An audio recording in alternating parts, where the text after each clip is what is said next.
1 second.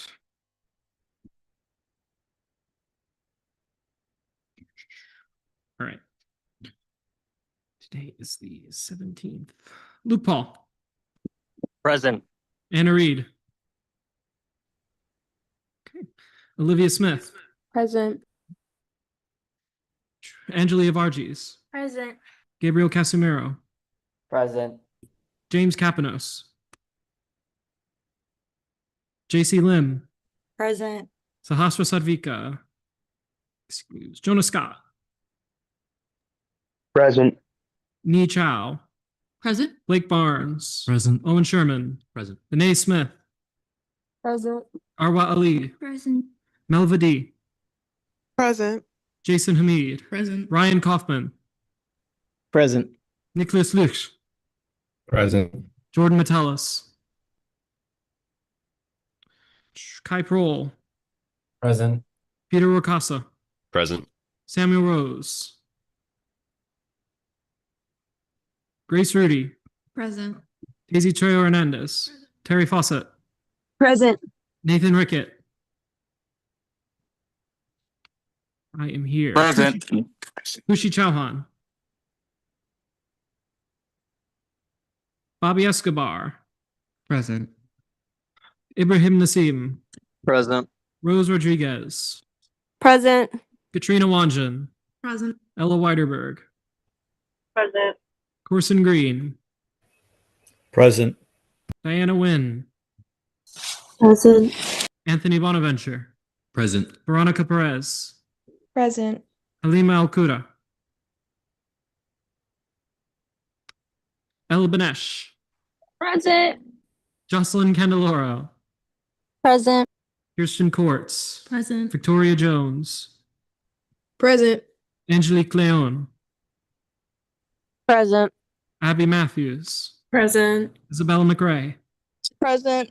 Smriti Nrsimhadeva. Present. Cameron Renda. Present. Mariah Simmons. Present. Mila Tudorescu. Present. Juan Varela. Present. Julia Zivin. Present. Jordan Lepner. Present. 47 out of 54. Right. Deezer Capinos. President voting. Deezer Capinos, President voting, so noted at 6:05 p.m. Everyone take a look at the minutes, and is there a motion to approve last meeting's minutes? Okay, and then everyone look at today's agenda. Is there a motion to approve today's agenda? Perfect. Announcements from the student body president given by Vice President Benitez.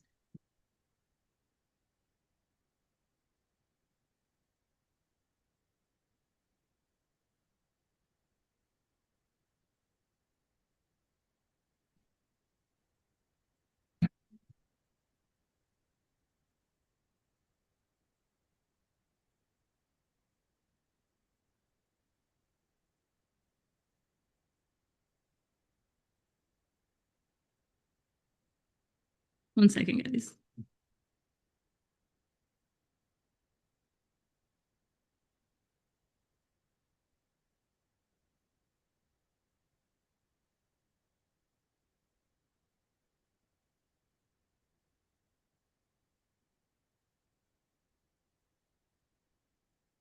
Hello. Hello. Okay. While they get that fixed, this is from President Blanco. Hi, everyone. Apologies, I couldn't be with you all tonight. I had a prior commitment and truly appreciate your understanding. I had the chance to meet with the executive committee earlier today.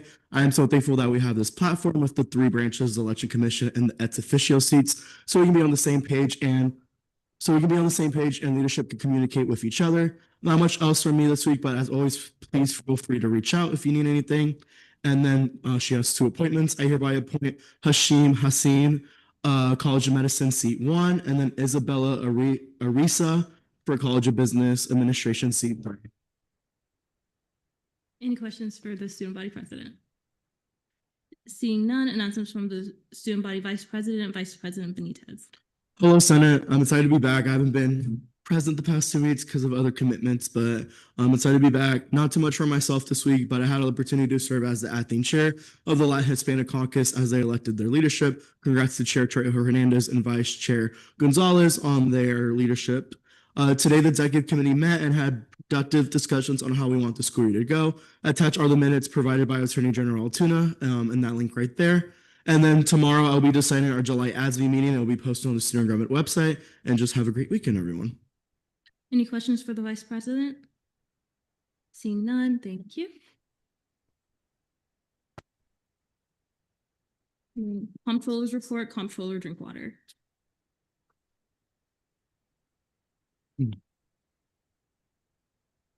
Good evening, everyone. Not too many updates from me this week. I attended the executive committee meeting today to provide input on the discussion. Everything has been running smoothly so far, and as always, feel free to reach out if you need anything. The current CRT balance is $501,272.34, or the reversion rate of 0.0%, and the current FAO balance has $250,817.58, or the reversion rate of 0.00%. Any questions for the Comptroller? Seeing none, thank you. Thank you. AG report, AG Altuna.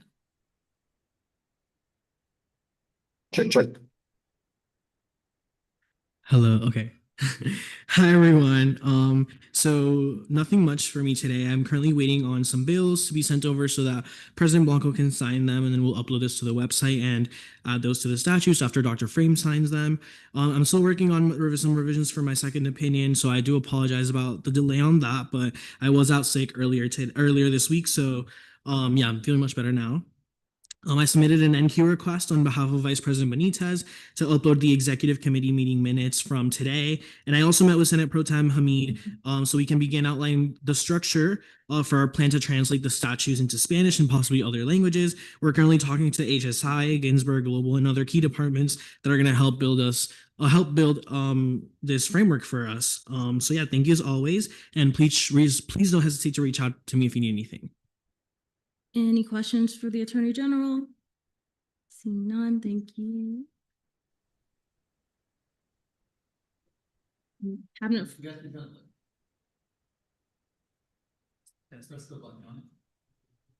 Testing. Yay. Okay, Cabinet Forum, Deputy Chief of Staff report. Deputy Chief of Staff Waliotis, sorry. Hi, Senate. Just a quick announcement from me. If you have not yet seen my messages or my calendar invite, we are going to be hosting the first ever SG Family Picnic next week. That's this Thursday, July 24th from 4 p.m. to 5:30. So please come hungry and ready to socialize with other agents. And also please accept or decline the calendar invite so we can get an accurate head count for food. Any questions for the Deputy Chief of Staff? Chair Gaudio. Hello. So I saw that 2 appointments have been made. Could you give us an update on the status of the other applicants that are currently sitting for Senate appointments? Yeah, absolutely. I have an interview tomorrow, and one of my interviewees did reschedule. I was supposed to interview them yesterday, so I should be able to kind of hopefully send some more your way soon. Any other questions for the Deputy Chief of Staff? Seeing none, Academic Affairs Coordinator Vicaria.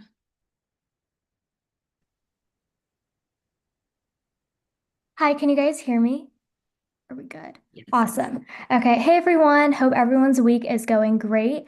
Recently, I've been working on establishing a venue for the TEDx UCF event. So I've narrowed down to some places. I've also been working on setting up midnight breakfast, which will be super fun.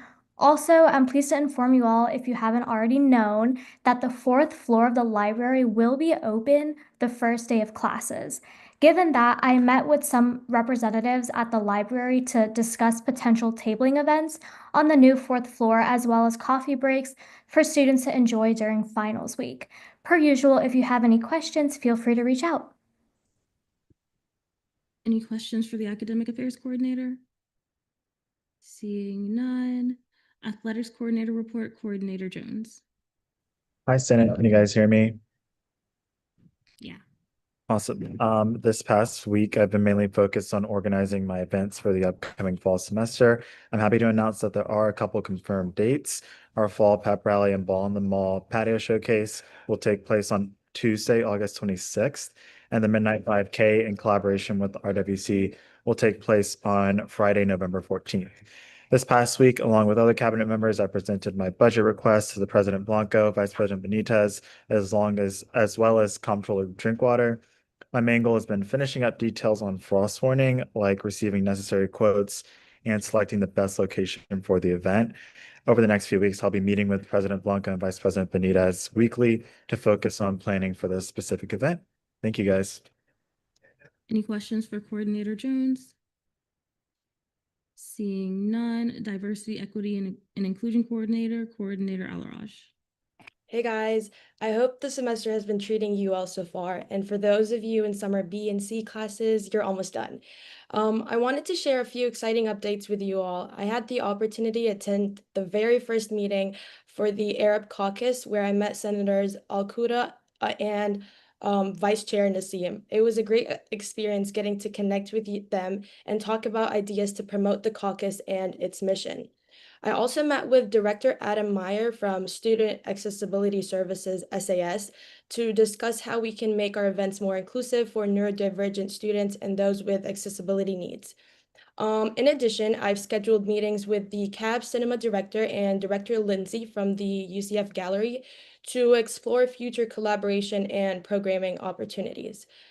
I also had a great conversation with Dr. Moniz, the HSI director, about various opportunities UCF offers to both Hispanic, Latino, and non-Hispanic students at the undergraduate and graduate levels. She also shared news about a new space opening up in the Ginsburg Center, Student Union Suite 207, called La Casa. Its grand opening is on Wednesday, August 20th from 10 a.m. to 12 p.m. And I encourage you all to stop by and check it out. Lastly, I met with Dr. Hoffman. She is the director of CAPS, to talk about one of my current initiatives about cultural stigma and dialogue. We also discussed TAO. It's a platform where even non-clients can join peer-to-peer discussions and vent in a safe, anonymous space, very similar to Reddit. And just a reminder, CAPS offers free counseling for all students, whether you're facing challenges or simply interested in personal growth. Thank you so much for your time and have a great rest of your week. Any questions for Coordinator Alaraj, Chair Escobar, and then Senator Lipner? I know you mentioned you had a meeting with HSI Director Muniz. Do you plan on also meeting with the chair and vice chair of the Latin Hispanic Caucus and relating that information and just meeting with them to like see if they have any initiatives or events for the next semester? Yeah, thank you so much for this question. Actually, I'm gonna go to every caucus meeting for each caucus. So last week I went to the Arab Caucus. This week I was planning on going to the sustainability, but I wasn't able to. So each week I'll be attending different caucuses so I can get to know everyone and see their initiatives. So yes, I will be planning on going to their caucus meeting. Thank you. Senator Lipner? She answered my question, so I retract. Okay, perfect. Any other questions for Coordinator Alaraj?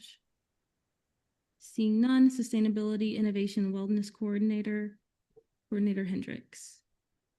Hi again, everyone. Ava says, good evening, Senate. I'm so sorry I could not be there tonight to speak in person with you all. Over the last month, I have ironed out dates for some of my upcoming events and initiatives, including a wellness festival geared towards UCF students as a partnership with WIPS and the Arboretum. It will be September 2nd in the Arboretum Park. More details to come. And EgoFetti has been set in the office at the front desk, so spread the word to our graduating nights during summer commencement.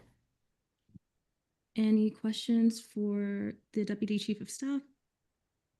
Seeing none, Governmental Affairs Coordinator, given by AG Altoona.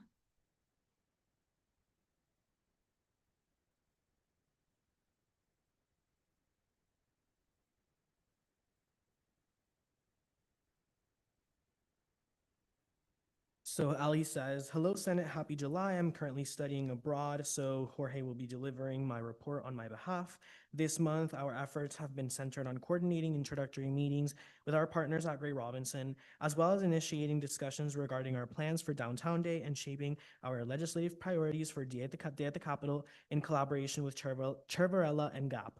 We are currently awaiting on the official date for Day at the Capitol, but once it's finalized, we'll be able to proceed with more detailed planning. That's all from me, and have a great rest of your week. Any questions for the AG? Seeing none, thank you. Safety and Transportation Coordinator, Coordinator Lopez. Good evening, Senators. This past month, I've gotten the opportunity to continue the planning process of the Hurricane Preparedness Tabling event with Emergency Management Services. And in this event, students will be able to build their own kits and visit tables that contain important information about storm preparedness. This event is set to take place on September 4th in the Student Union. And I've also gotten the opportunity to begin planning Parking Palooza with Parking and Transportation Services. We are working on making reservations and coming up with ideas for games, as this will be a carnival themed event. So I'm super excited and I hope to see you guys there. I've also been working closely with the Director of Parking and Transportation Services, Luann Hewen, to check in on initiatives such as scooter and bike signage across campus and shuttle stop expansions. But thank you so much for your time, Senators. Any questions for Coordinator Lopez? Senator Chauhan? President voting. Senator Chauhan, President voting, so noted at 6:19 p.m. Any questions for Coordinator Lopez? Seeing none, announcements from the Chief Justice given by Internal Assistant Chief Justice Hoffner.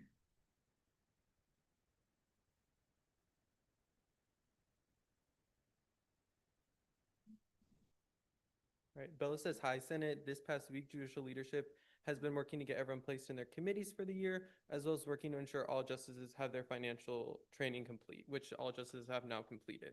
The website has been updated to reflect the current council members. In preparation for the coming year, we have updated the committee page to reflect the current committees and plan to add the chairs and vice chairs as well as the meeting times as soon as they are set for the fall semester. Judicial leadership did have a productive meeting last week with web designers and have come up with a system to ensure judicial minutes are uploaded weekly throughout the semester. To give an update on the past judicial minutes, those are currently in the process of being uploaded and should be completed by the beginning of the fall semester.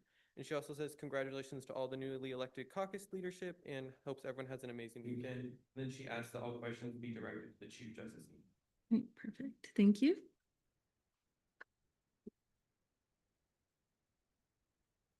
Chair Rose. Present and voting.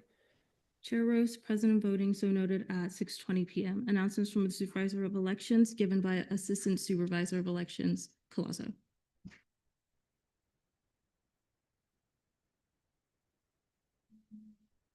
Hi, Senate. Happy Thursday. I hope everyone is doing well. I apologize I cannot be there in person as I am in a different country right now. Assistant Supervisor Collazo will give my announcements for today. That's me. Commission updates. Our leadership retreat is this coming Monday. We are really excited. EC polls and name tags have been ordered for the commission website. Updates are still in progress. Some of the updates that we sent were not published correctly, nor were the minutes posted. We are actively working to get these fixed. If you look at the website right now, it's not necessarily what I envisioned. So I will be, sending corrections to the web designer to get that solved. Assistant Supervisor Collazo and I attended the first Student Government Executive Committee meeting. We had productive conversations regarding EC's involvement in SGLC and an EC office location. If you guys need anything from the commission, please don't hesitate to contact myself or Supervisor Presley. Any questions for the Assistant Supervisor of Elections? Seeing none, thank you.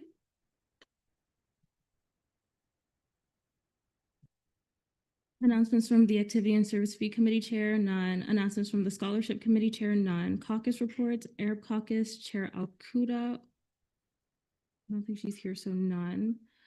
APIA Caucus, Chair Lim.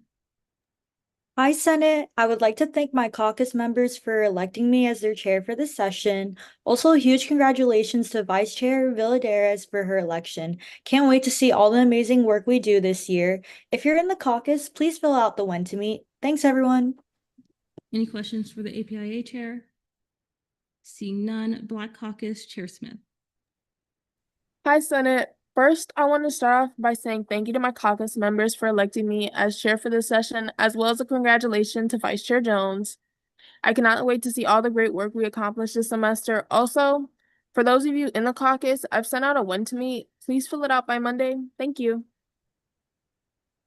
Any questions for the Black Caucus Chair? Seeing none, Disability Caucus, Chair Mello. Hello, Senate. For those of you that don't know me, my name is Emily Mello.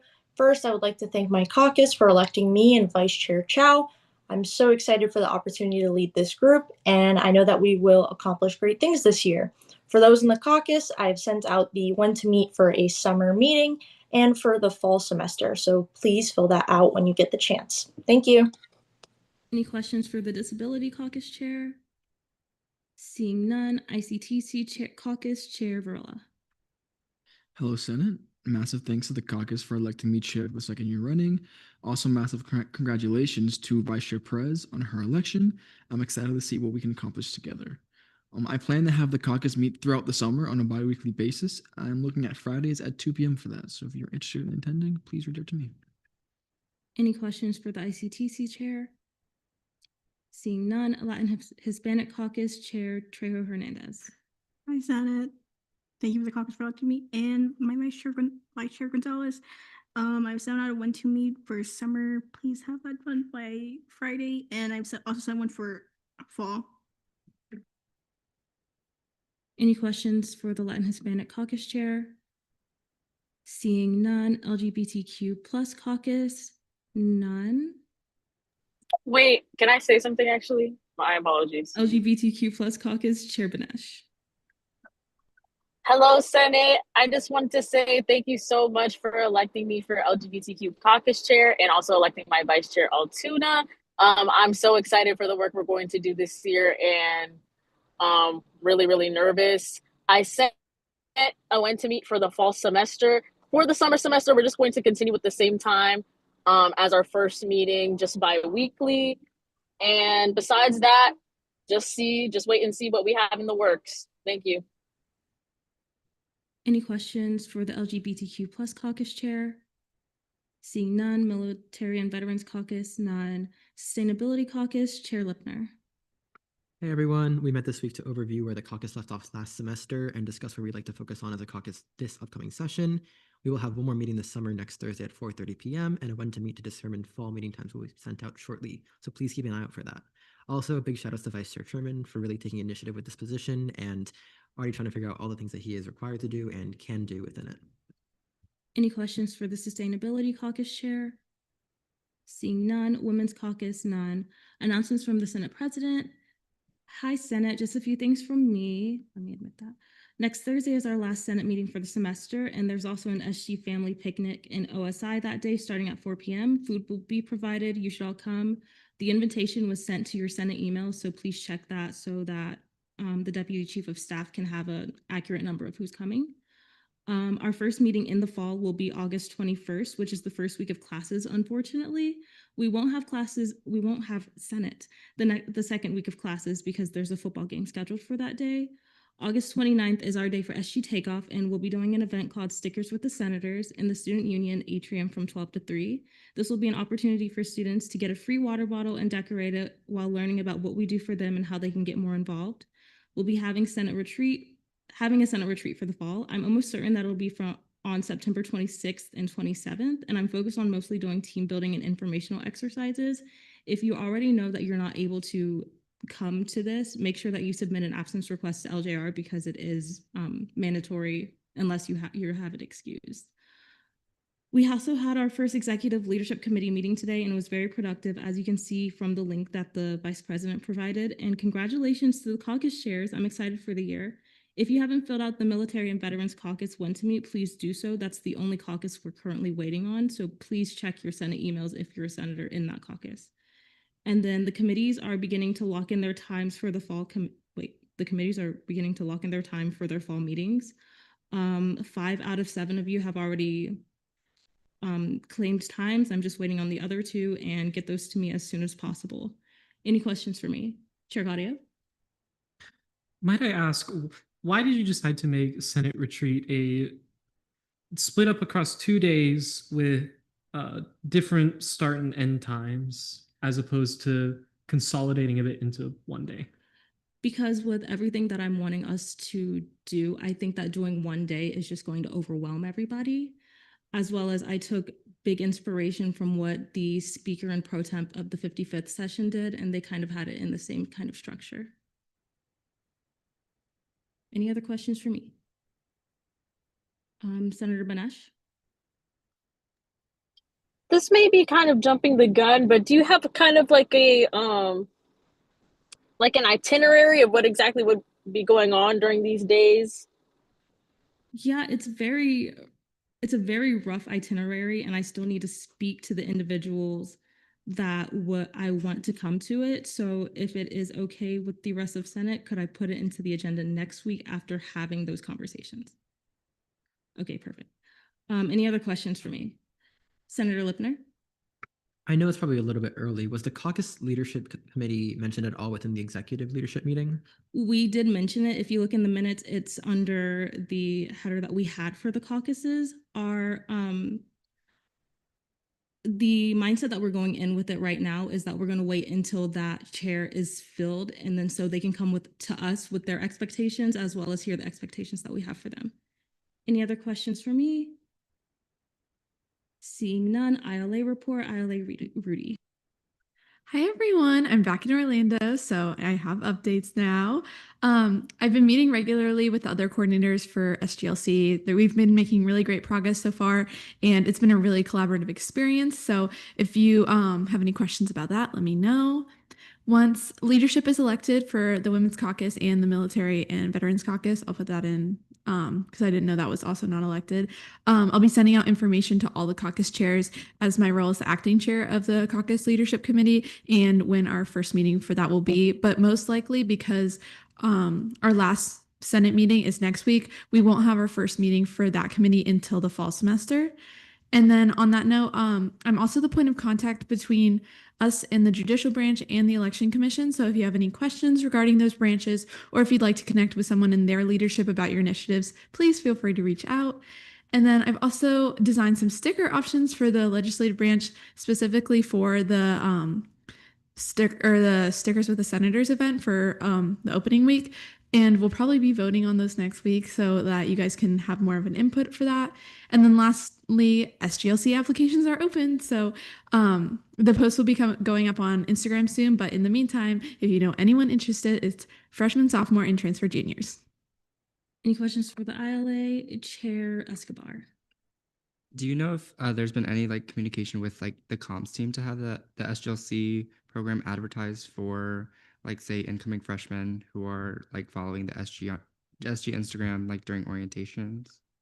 So I know that we have 3 posts planned. We've been working with the Division of Comms, especially Chief Justice Pearson with that because it's her branch. And so she's been the direct point of contact for all of the marketing relations for SGLC. So that's as far as I'm aware for now. But if you have any further questions, I can also direct them to her. Any other questions for the ILA? Seeing none, ELA report, none. Senate President Pro Tempore report, Pro Tem Hamid. Hi guys. Hope you're all having a great week this week. So for everyone in Orlando, next week after Senate, I want to organize a little get together at Lazy Moon Pizza. So if you need a ride, let me know and I'll make sure that you can get there and get home safely. And if you don't have any money, I'll buy a big pizza and we can all share. Also, financial training and ethics training non-compliances are going to be set out on Monday. I also met with the AG to plan out our initiative together, which he already talked about earlier. I'm also continuing my leadership meetings with the committees. Please schedule those to committee leadership latest by the end of next week, since that's our last Senate meeting. I think I'm still waiting on one committee, so please do that. Also for committee leaders, start writing down some notes on what you did during the summer for your transition binders. It's hard to remember what you did in the summer when you're like at the end of spring. So for all of leadership, try and start doing that. Also, so sorry for the Zoom mix-up today. And also shout out to Madavi and Vice Chair Wanjin for being tech wizards. An extra special shout out to D. Kaufman for a great workshop. Also, I received a very sweet email from Baja, which is an RSO we funded last year, in regards to what they did with the funds we provided with them. So I'll read it out now. So, dear SGA, this is Colby, William, Ben, and Garrett, the Knights Racing Baja officers for the 2024-2025 season. We want to thank you for an amazing year and let you know that new officers have been elected for the 2025-2026 season, Tim, Jim, Maya, and Kenny. We'd also like to share our 2025 season results and some of our favorite photos with you. So in Arizona, we placed 20th overall out of 68 teams, with our car competing a rigorous 4-hour endurance race without a single component failing. In Maryland, we placed 25th overall out of 98 teams. Thanks to your support, we've been able to keep improving our designs and team performance, and we're looking forward to achieving even stronger results next season. Thank you so much for being a part of our journey. Sincerely, Colby, William, Ben, and Garrett from Knights Racing Baja SAE, and I've attached the photos that they sent to me. So I wanted to include this because it kind of just shows the impact that we have as senators in kind of helping these people do projects that really help their future careers and also just their college experience. So congrats to Knights Racing Baja on their amazing performance at their competitions. And thank you guys for all the work that you do helping out students. Any questions for the pro tempore? Seeing none, DLEG report, DLEG Kaufman. All right, thank you to everyone who just attended the Senate Fiscal Workshop I just hosted. I hope you're all able to learn more about our fiscal procedures. And like I mentioned, I will upload my presentation into the Senate Teams for you all to review. And also Fiscal Bill 5707, which will be remanded on first reading in just a moment. Due to next week being our final Senate meeting for the summer, we will have to see that bill on second and third reading next week, assuming it passes in committee. In order to be in timeline, I should say. And today's legislation on first reading, 1 fiscal bill, 1 internal bill. Third reading, 4 fiscal bills, 1 internal bill, and 1 resolution. And second reading, 1 fiscal bill, 5 internal bills, of which 5710 was adopted in ENA yesterday, and 1 resolution. Any questions for the DLEG? Seeing none, DISA report, none, old business, none, fiscal committee caucus time, none. Fiscal committee report, CRT committee, Chair Sherman. Good evening, everyone. CRT has set its fall meeting time for Mondays at 2 p.m. In CRT this week, we approved allocations 5725, 30, 31, 32, 33, and 35, and Fiscal Bill 5706. We postponed allocation 5734 and PPI allocation 5729. Any questions for the CRT chair? Chair Gaudio. Might I ask why the allocation was PPI'd? Yeah, so I believe this was, it was Global Medical Training is the name of the RSO. And basically they requested a trip to Peru for July, which they would have been, actually, sorry, it was early August, but they would have been out of timeline by the time they needed to provide supporting documents because we had them postponed. So they're going to reschedule the trip to December and request a bill. Any other questions for the CRT chair? Seeing none, FAO committee, Chair Lush. All right, hello everyone. Today FAO had a pretty quick meeting and we saw 3 allocations. We approved 5713, 5714, and 5715. And our new meeting time for the fall will be Wednesdays at 3 p.m. So if you're able, please join. Any questions for the FAO committee chair? Seeing none, ORS committee, Chair Rose. Hi, everyone. Today we had a quick meeting. We approved 3 VPFs and saw 2 pieces of legislation on first reading. Any questions for the ORS committee chair?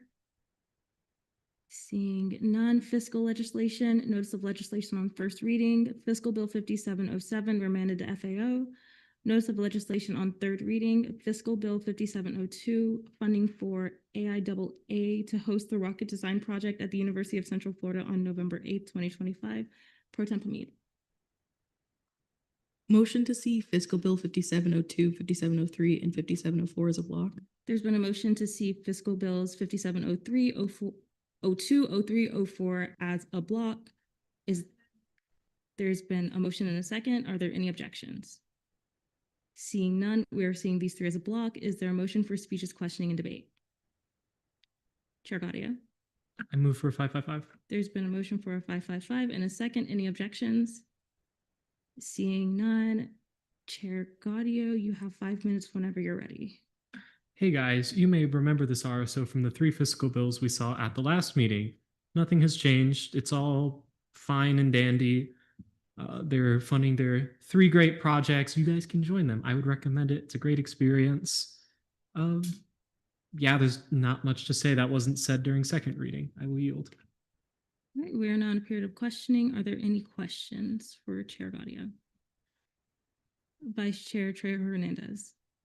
Move to debate. There's been a motion to move to debate. And a second. Any objections? Seeing none, we are now in debate. Anybody wishing to speak in debate? D-Leg Kaufman. Motion to see my amendment in the final whereas clause of 5704 as a technical. There's been a motion to see D-Leg Kaufman's amendment as a technical. I'll see it as a technical. Brody already accepted it as a technical. Anybody wishing to speak in debate? Senator Lipner. Motion to approve these by general consent. There's been a motion to approve these fiscal bills by general consent. And there's been a second. Any objections? Seeing none, fiscal bills 5702, 03, and 04 have been approved by general consent on third reading.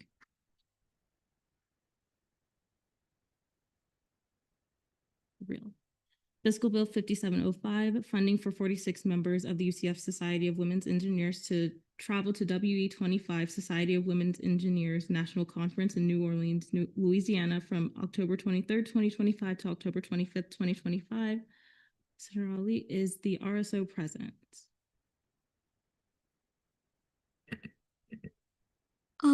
So for this bill, there have been no changes made, so. Okay. Do you yield your time to questioning?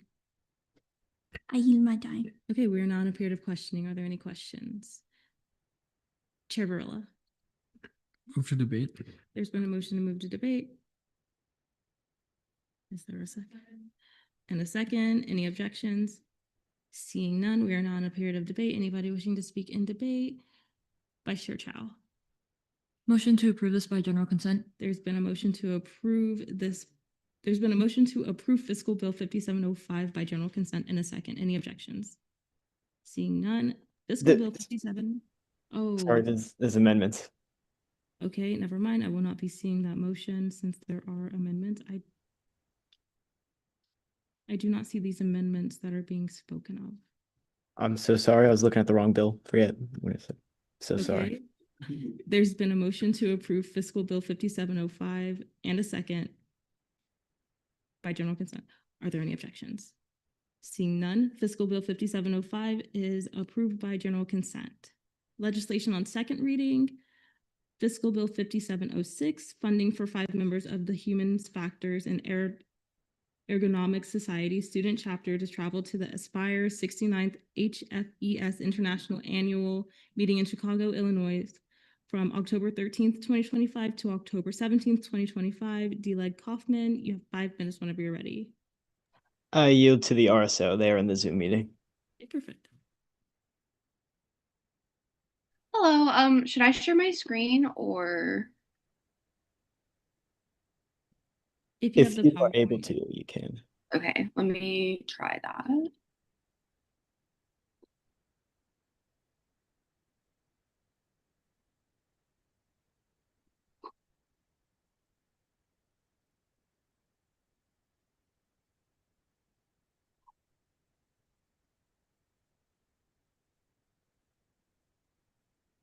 Are you all able to see my screen? Yes. Awesome. All right, so hello, I'm Jasmine. I'm the president of the Human Factors and Ergonomics Society student chapter. As you said, I am presenting a request for 5 of our members to attend our national conference or international conference hosted by the national organization, Human Factors and Ergonomics Society. So first, we would like to briefly just thank you for supporting our last decade or so of attending this conference. It's been very beneficial for our members and for our student chapter. So while we are at this conference, this is notably the largest conference in our field, Human Factors, and it is hosted by the parent organization for our student chapter. While we're there, we'll be receiving awards for both individuals and the chapter itself. Will be presenting research, volunteering with the organization, attending lectures and workshops, networking with industry and academic professionals. So general benefits to the UCF community are that our members will be representing UCF internationally. It will present networking opportunities for both the attendees and contacts and connections that we can bring back to the broader UCF community. It allows for collaboration with other universities. So for example, we attended this past year and we were able to connect with Embry-Riddle and a few other universities with human factors and ergonomic society chapters throughout the country, and we were able to host a few different events that benefited both our members and non-members here at UCF. And we'll be presenting research conducted at UCF, which helps increase visibility of both the human factors and cognitive psychology PhD program and the university at large. This also provides invaluable speaking experience for our members, informs the discipline of work that's being done specifically at UCF, and it allows the presenters to receive feedback and advice from experts in our field. And then it, as I said, just allows for additional promotion of the HFC graduate program. So far, our students have applied for some fellowships and applied to be student volunteers, but that funding isn't really a drop in the bucket for how much this conference costs individual members to attend. So we are requesting 50% of the costs. This is the cost per attendee broken down. You can see registration is $250, airfare is $255. The hotel varies whether it'll be a room of 2 or 3 people, but it's for a total of 4 nights, 2 rooms totaling $2,176, and we're requesting 50% of this funding.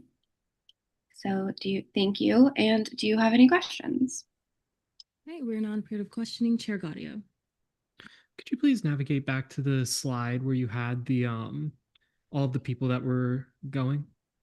Yes.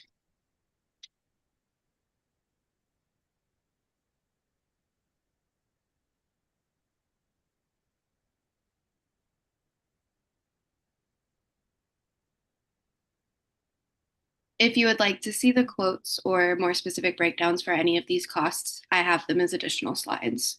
Okay, are there any other questions for the RSO? Chair Gaudio. Yeah, so I'm just looking through the people that are showing up, and 3 of the people on that list are also people that are registered officers for your organization. So I was curious how you came to select these 5 people. So the ability to join our request for funding was open to any of our members. It just so happened that this year, most of the members that were interested in attending are also officers. That's not been the case every year, but that's just kind of what happened this year. Any other questions for the RSO? Senator Lipner. I'm noticing some discrepancies within our bill and your travel costs. Can you confirm what the correct amount for the per member rate for travel will be? Do you mean for like airfare? Yes. Yeah, so and I don't have the bill pulled up in front of me because my laptop would not load it, but we got quotes from the 3 different airlines. So you can see here, this was the quote for Spirit, and then the quote for Frontier, and the quote for Southwest. I may have grabbed the wrong number for that total request slide, but. Is it follow up? Senator Lipner, go on. Yeah, I just wanted to confirm because on your total, you said 255, but we were only allotting you 245.47. Which one would you prefer? 255 would be preferred just because on average, you can see between these 3, the average is about 255. Any other questions for the RSO? Seeing none, we are now in a period of debate. Chair Varela. I think you had a question. You may ask it. Okay, cool. Yeah, to the RSO. So considering that the 255, you might not spend all of it if you end up getting a lower plane quote, are you confident that you will still be inside your 95% expected expenditure to avoid a sanction from ROS? Yeah. So since we got these quotes, I did just check the prices today, and the prices have gone up since we got these quotes. So I'm honestly expecting it to be more than what we are requesting. So I'm not worried about the 95% expenditure. All right. Does anybody wish to speak in debate for this bill?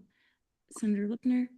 I move to see my amendments. There's been a motion to see Senator Lipner's amendments and a second. Any objections? Seeing none, you have 3 minutes whenever you're ready. Yeah, this is just changing the travel cost to the 255 and then ensuring all of the totals match that change. All right, Chair Varela. I move to see these amendments adopted by general consent. There has been a motion to adopt these amendments by general consent and a second. Any objections? Seeing none, these amendments pass by general consent. We are still in a period of debate. Anybody wishing to speak in debate? Seeing none, we are now in a period of voting.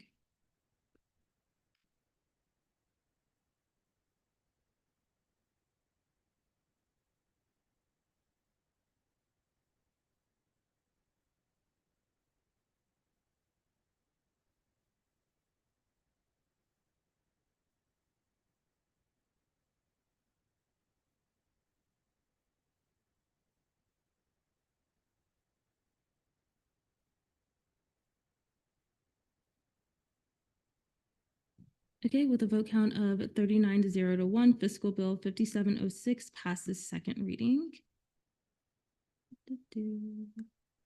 Internal Committee caucus time, none. Internal Committee reports, E&A Committee Chair Escobar. Good evening, Senate. I do have a sad announcement to make today. After today's meeting, I will be unfortunately resigning from my position as E&A Chair.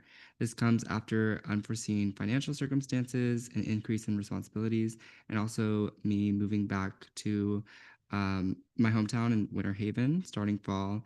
I truly appreciate all the trust that my committee members have placed in me by electing me as chair of the committee. However, I will still be continuing my work with elections as an intern with Ballotpedia starting yesterday. But this week, the committee has seen 2 internal bills which passed favorably in committee, and we will be seeing them on the floor today. And I'll also ask the committee to everyone who's present today to stay for a few minutes after Senate just so we can take a quick photo before I step down. And then the committee meeting time for fall will be also set by next week. Any questions for the E&A Committee Chair? Seeing none, GAP Committee Chair Varela. Sorry, I'm trying to pull up the agenda because I lost it. Here we go. Yeah, so today, GAP we approved the legislative priority survey to be used for determining what bills we're going to take to the Capitol. I'll work on getting that published, in which then I will tell you all and we can begin pushing it out. We also worked on our Florida Civic discussion today, which is about the Florida budget. Very fun. And I also linked that presentation below my announcements in case any of you wanted to see it. Also, we'll be meeting next semester, Thursdays at 5. Any questions for the GAP Chair? Seeing none, LJR Committee Chair Gaudio. Good evening, folks. As the committee start to finalize their fall meeting times, make sure to join a new committee if you cannot make your current committee's meeting time.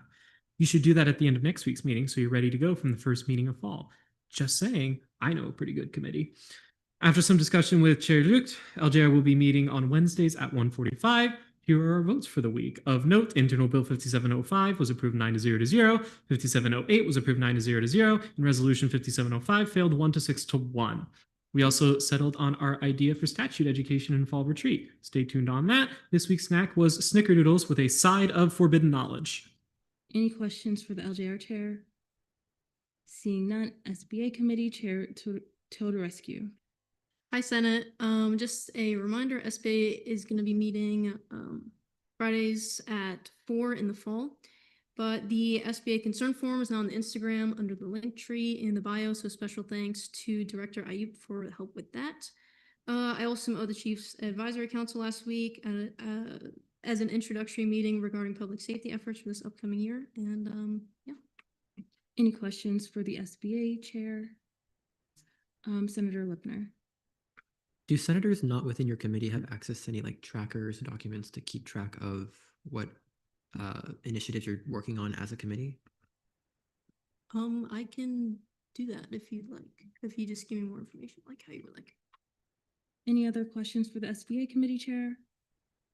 Seeing none, confirmations, none, internal legislation, notice of legislation on first reading, Internal Bill 5711 remanded to LJR. Notice of legislation on third reading, Internal Bill 5706, updates to Titles 1, 4, and 10, elimination of Title 10. Chair Gaudio, you have 5 minutes whenever you're ready. Hey there, folks. So we saw this last week. It passed unanimously. Nothing has changed since then. For a refresher, for anyone who might not have been here last week, what this bill is essentially doing, it is striking out Title 10 and taking it and moving it under Title 1. The idea being Title 10 is less than a page long, and yet it is arguably the most important thing for anyone to know because it is your basic eligibility requirements. So from a statutory legibility perspective, it makes sense to put it in the very first statute, which is probably going to be the very second statute somebody runs after the election statutes, because that's the one that you're going to read when you run for election. So yeah, that's all it does. The only change to Title IV is just for presidential term limits. It puts it at the very top because I felt it made more sense to put it there than in Title I. That's all for me. All right, we are now in a period of questioning. Are there any questions? Seeing none, we are now in a period of debate. Anybody wishing to speak in debate?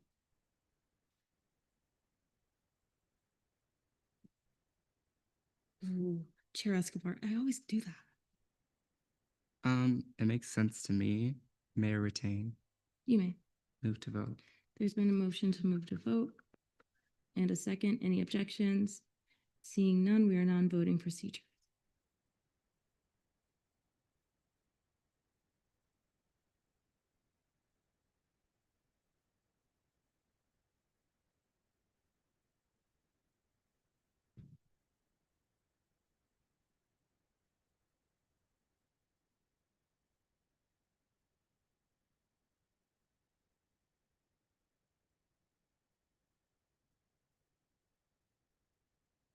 All right, with the vote count of 41 to 0, Internal Bill 5706 passes third reading. Next, we have Resolution 5703, updates to Senate Rule 3, removing the voting rights of the Supervisor of Elections or their designee, sorry. Pro Tem Hamid, you have 5 minutes whenever you're ready. Hi guys, sorry, my computer is restarting because it loves to do that. So nothing has changed from last week to my knowledge. Oh, okay, thank you for confirmation. But this is just removing the voting rights of the supervisor of elections or the designee. They are still a member of ENA and they can still debate. They just do not count as like a member technically, like in attendance, and they are not able to vote on any legislation. The reason why I changed this is just because I see the supervisor of elections as more of an advisor. They should be able to give their opinion, but I don't think that they should be able to vote on legislation that we are allowed to vote on. And with that, I yield the rest of my time. All right, we are now in a period of questioning. Senator Lipner. Just one quick one. Can you elaborate a little bit about why you chose to remove them from counting towards quorum? I understand the against, but the for is a little unnecessary in my opinion. I might yield that to Vice Chair Wanjin because she's the one that made that amendment. Yeah, I made that amendment, and generally we only count people who can vote towards quorum because quorum is intended to make sure that we have a majority, like enough people for a vote to count. Any other questions about this bill? Roll resolution. Chair Gaudio. Move to debate. There's been a motion to move to debate. Second. And a second. You guys gotta get better at this. Any objections? Seeing none, we are now in a period of debate. Anybody wishing to speak in debate? Chair Escobar. I'll be voting in favor of this piece of legislation. The supervisor of elections is not an elected legislator, so they should not be voting in like committee, especially in ENA where the legislators designated to oversee the election statutes. So we vote on those statutes. So I encourage everyone else to vote in favor as well. Okay. Anybody else wishing to speak in debate? Chair Gaudio. This is pretty good. Move to vote. There's been a motion to move to vote in a second. Thank you. Any objections? Seeing none, we are now on voting procedures.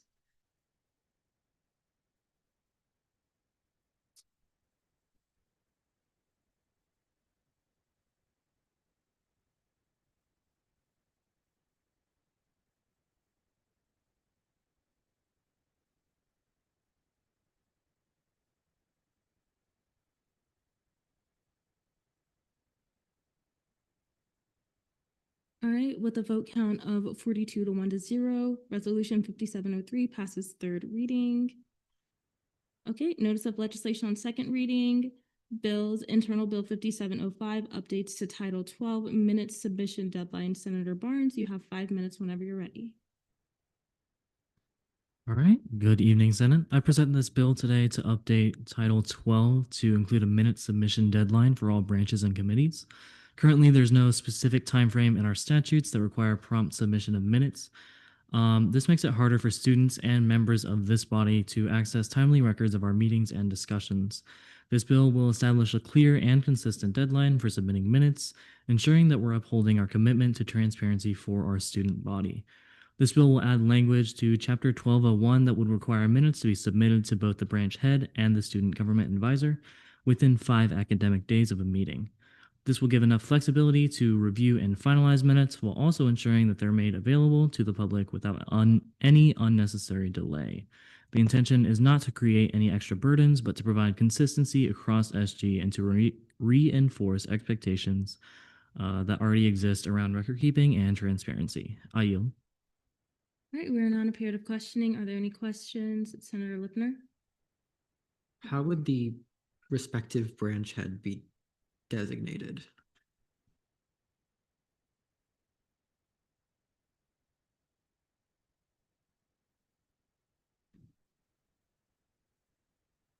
I yield to Chair Gaudio. So for the 3 basic branches, that's pretty straightforward. The student body constitution explicitly states a Senate president, student body president, a chief justice. And then within Title VI, it explicitly states supervisor of elections. And if you look in Title 14, the exact same language is used, branch head. So it exists elsewhere in statutes. Senator Lipner? I meant specifically for the caucus, like which branch for which caucus.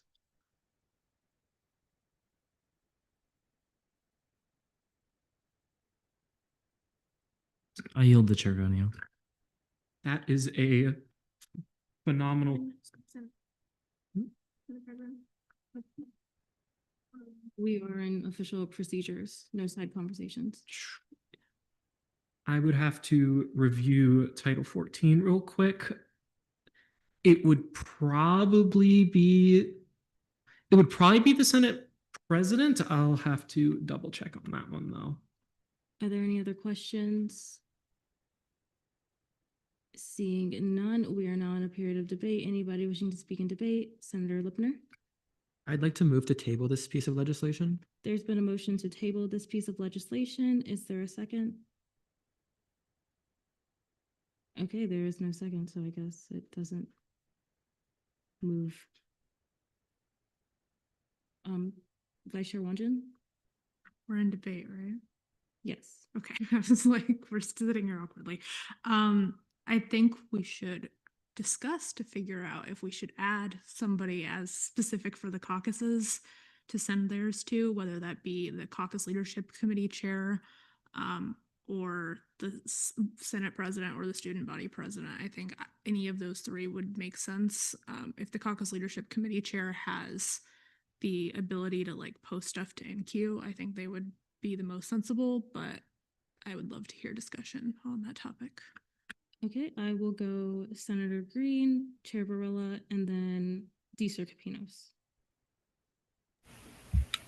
Yeah, I would concur with that. I think it would be more appropriate to send a copy of the minutes to the chair of the caucus as well as the student body, the SG advisor, the student advisor. My apologies. Okay, Chair Barilla. Looking at the exact bill text, I would almost be more in favor of removing the requirement to submit to respective branch head. Because I think the branch head could say, hey, please send this to me if they want, but I don't think that should be a required thing. I think it's not really required for the functioning of the student government and to have it all put on the website. The only person who needs to have it be put on the website is the advisor and the advisor assistant. So I think the branch head should be getting these minutes, but that's something they should ask for as we're coordinated with the committees themselves.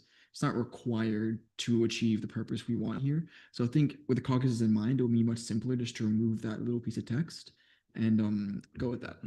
Deeser Capinos. I want to agree with Chair Varela. I think that it would be unnecessary for that to be a requirement. Like he was saying that if they wanted to request to see those minutes, I think that that should be able to be given to them. But in terms of that, like I would definitely be in favor of this legislation passing, knowing that, it would be more prompt to have the minutes be out there versus like running into issues like we have this session with judicial. All right, Vice Chair Wanjin, May I direct a question to Brody? you may. Oh, Brody. Should we have the student assistant as somebody this is submitted to, or is student government advisor enough? I would recommend student government advisor or designee just because that's the language used throughout. And because, positions we can always change. All right, Chair Barilla. We're in debate on the bill, right? Mhm. Motion to see my amendment. There's been a motion to see Chair Barilla's amendment and a second. Okay, any objections? Seeing none, you have 3 minutes whenever you're ready. Yeah, this just does what I just said it would do. It removes the branch head language. All right, we are now in a period of question. Wait, do you yield? All right, we are now in a period of questioning. Are there any questions? Vice Chair Chow? Move to debate. There's been a motion to move to debate. And a second, any objections? Seeing none, we are now in a period of debate. Vice Chair Chow? Move to vote. There's been a motion to move to vote. Is there, and a second, any objections? Seeing none, we are now in voting procedures.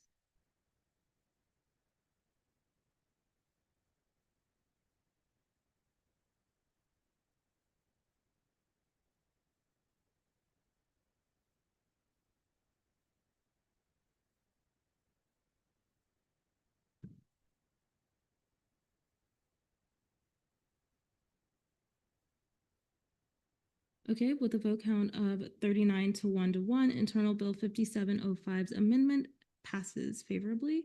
We are still in debate over the internal bill as a whole. There are 2 minutes left in debate. Is there any more debate? Seeing none, we are now in voting procedures.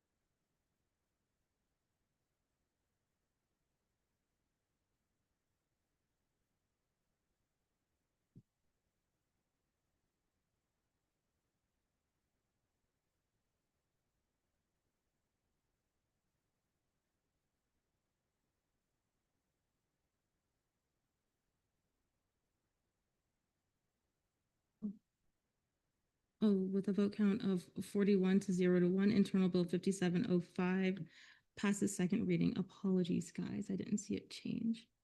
Pro Temp Hamid, Motion to see Internal Bill 5707 and 50 in Resolution 5704 as a block. there's been a motion to see Internal Bill 5707 and Resolution 5704 as a block and a second. Any objections? Seeing none, Chair Gaudio, you have 5 minutes whenever you're ready. Hello, everybody. So this would be a fairly comprehensive structural update to how we handle our finances. In essence, what this is doing is it is taking the appendices from Title VIII and moving them under the Senate rules. The primary reasoning for doing this is it will make it much easier for the committees to adjust and update their limits and procedures without having to go through the whole bill process, all of these signatures for money that is being handled by the committee anyway for allocations. It also has the secondary benefit of it makes things easier to read because almost all of the information that an RSO will care about when looking for funding is in those appendices. If there's very little in the rest of Title VIII that is of note for an RSO. And so those are really the two big updates to it. It also takes the fiscal quarters out of the appendices and just puts them in Title VIII because There's no reason for the committees to be messing with that. Both committees use the same fiscal quarter system. There's no reason to take that out of Title VIII. So this just moves out of the appendices, puts it straight in Title VIII. That's really what this accomplishes. It's that twofold structural, make it easier for the committees to change their own policies. And then also the information's right there. You don't have to go 2/3 into Title VIII to find the information you care about. I will yield the rest of my time. All right, we're now in a period of questioning. Are there any questions? Chair Barilla? Yeah, in your opinion, is every I can sorry. I can only debate towards you. In your opinion, Chair Gaudio, is every rule and regulation within these appendices relating to the proceedings of Senate? I believe so. I believe that because even the spending cap, those are limits that we have set for ourselves. Timelines, we've set those for ourselves, and we have mechanisms to override those regardless. So they are rules governing how we distribute money. Any other questions? Seeing none, we're now in a period of debate. Anybody wishing to speak in debate? Chair Barilla? Yeah, and we just saw this in ROS a few hours ago, and I was pretty conflicted at that time. I ended up voting no just because I wasn't sure about it. I ended up doing more thinking and research, and I think I find myself more firmly on the no side, simply because I don't think this information is properly put in Senate rules specifically. To me, this comes down to the difference between procedural and substantive regulation. Procedural regulation is kind of how power is exercised and internal limits on our power, and substantive regulation is what can and can't we do. I think a lot of what's in the appendices does fall under procedure with timelines, allocation limits, stuff like that. But I think specifically what can't and can we fund is very substantive. I think a lot of that comes from what the business office wants from us and is general practice that's suggested to us by the university. I don't think that really belongs in Senate rules. And looking at the Constitution of our student government, it says that we have the power to determine the rules determine the rules of our proceedings, which shall be now as Senate rules. I think that there's too much within these appendices that don't really constitute as our proceedings. So I just don't think these really belong in Senate rules in its entirety. I would be more open to a piecemeal version where we can identify what's procedural and what's substantive. But as of now, I just don't think that everything in these appendices is properly put in Senate rules. All right, Deela Kaufman and then Vice Chair Wanjin.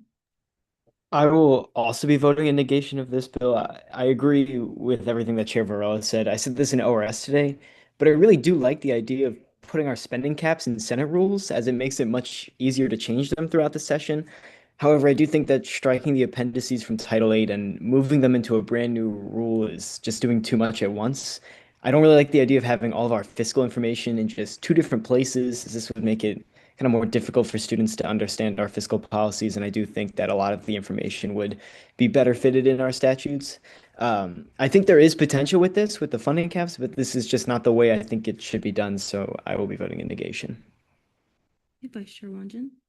So for historical context, and the reason that I'm sponsoring this legislation, before the 53rd session, all of our appendices used to be resolutions that were passed on an annual basis by the Senate body stating our CRT spending policy, FAO spending policy, and the ORS policies. So all of those were already outside of statutes, and then a senator in the 53rd session wanted to put this fully into writing and make sure that it has more consistency and doesn't have to be completely repassed on an annual basis. And that's why it ended up being put into statutes in Title VIII in the appendices. I think putting it back into Senate rules is really important and allows Senate to have, once again, control their own policies. Because at this point, anything that we changed could theoretically be vetoed by the student body president, despite the fact that it's our funds to decide how we want to allocate. This is the main reason I thought this was important. I understand the concerns about substantive policy and that sort of thing, but I do think that the historical context and the fact that it's not like this has been this way for decades. This is like 4 years old. I came to UCF before it was put into statutes. And I think that having it in Senate rules is just a lot more functional, and it centralizes everything that a student would actually need to know in one place rather than being throughout one ginormous 28-page statute. This is only one. 11 pages long in total, which is much more readable for a student if that's an argument you value. All right, there is around 1 minute and 10 seconds left in debate. Senator Smith. Yeah, I agree with Wanjin, Vice Chair Wanjin. I think passing this would make the legislation kind of easier to understand.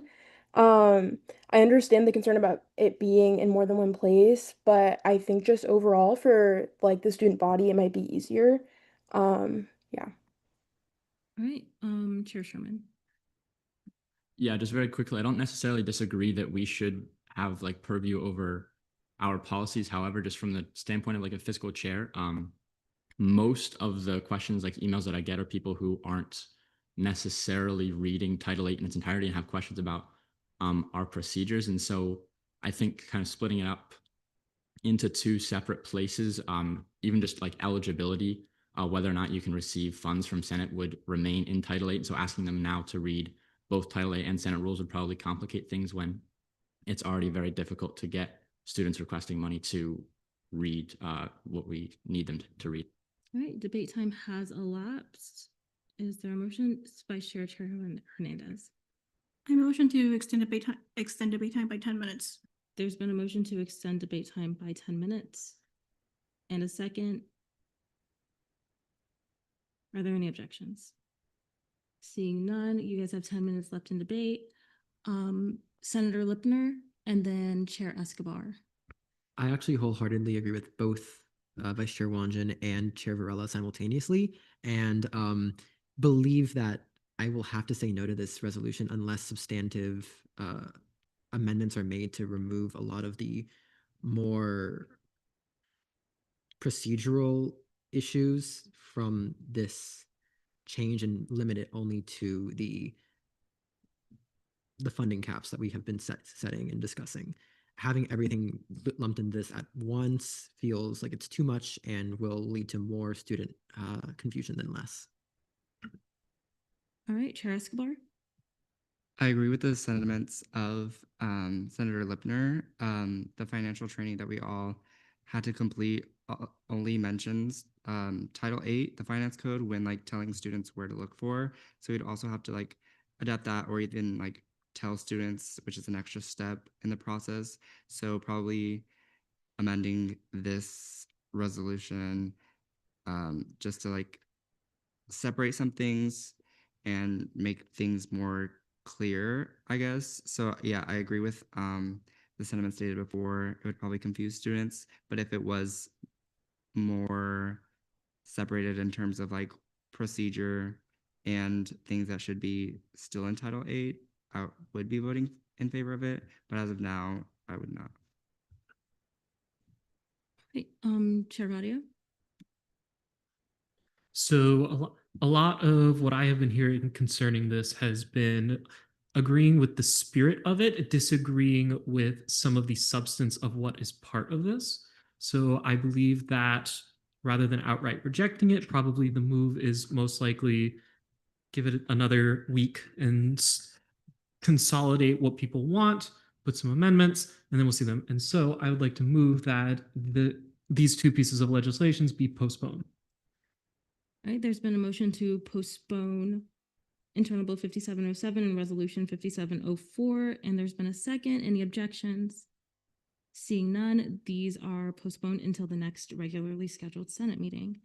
Next, we have Internal Bill 5708, updates to Titles 3 and 6. Senator Rodriguez, you have 5 minutes whenever you're ready. She is not here. I forget who was supposed to speak on her behalf. Chair Gaudio, was it you who was speaking on Rose's behalf? Yes. I will be speaking on the bill. You have 5 minutes whenever you're ready. Excellent. So this is a piece of legislation which was kind of drafted up in committee and then distributed among the members. And so this is the one that Senator Rodriguez drafted. What this does is it takes the so the part of statutes where it actually says when the final meeting is and when the first one is, are in Title VI, which is rather odd to be part of the election statutes. And so what this bill does is it takes takes that chapter and moves it into Title III, the legislative branch, specifically under the terms of office, which is what people are going to be reading, or senators are going to be reading regardless, to see, okay, when am I being sworn in? When is the first week? So now it is there. It's not split between Title III and Title VI. There was also a minor grammatical things where it didn't say the last Senate meeting, it just said the Senate meeting. So that has also been addressed. I will yield the rest of my time. All right, we are now in a period of questioning. Are there any questions about this bill? Senator Lipner? Can I ask why 3032A was put there as opposed to a new line item? Absolutely. So the reason we did that was because 303.2 already mentioned, it already states that they are installed at the first student Senate meeting or upon being sworn in. So it is already discussing the first meeting. So it was felt prudent to make it a subsection saying this is when the first meeting is. As for the other section, there is not a similar section in Chapter 303, which explicitly mentions the last meeting. And so the committee believed that it was prudent to instead establish it as a separate section. All right, are there any other questions? Senator Lipner? Do you feel these are appropriate to be put under the chapter titled Terms of Office? I believe so, and the committee believed so as well. Any other questions about this bill? Seeing none, we are now in a period of debate. Anybody wishing to speak in debate? Chair Barella and then Senator Lipner. Yeah, I was going to speak in debate for its location statute in terms of office, because it also, I just think it makes sense because a lot of the terms of office, you have to come to the first meeting. That's like already dismissed. So it just makes sense to also put when the first meeting is in the terms of office. I think it's good to keep things consolidated. Senator Lipner? I am in general kind of confused reading this because to me it makes sense to be in Chapter 6. I'd love to hear all of your, or Title 6 rather, but I'd love to hear your thoughts, but in general, I'll probably be voting in negation just because of that. All right, anybody else wishing to speak in debate? Vice Chair Chow. Personally, when I was reviewing over the election statutes for Chapter 6, I was a bit confused specifically why the Senate section was located in there, because it didn't necessarily even mention like anything about the elections. So I do think it would be more appropriate to move it over to the specific chapter instead. And personally, I'll be voting in favor for this bill. All right, Chair Escobar. I'll also be voting in favor. I mean, it is outlined like the Senate session's first meeting, so, and that should be under the legislative branch, which is the Senate. So it just makes sense to me to have this moved to Title III from Title VI. All right, with technically 3 in affirmation, are there any others in negation? Seeing none, we are now in voting procedures.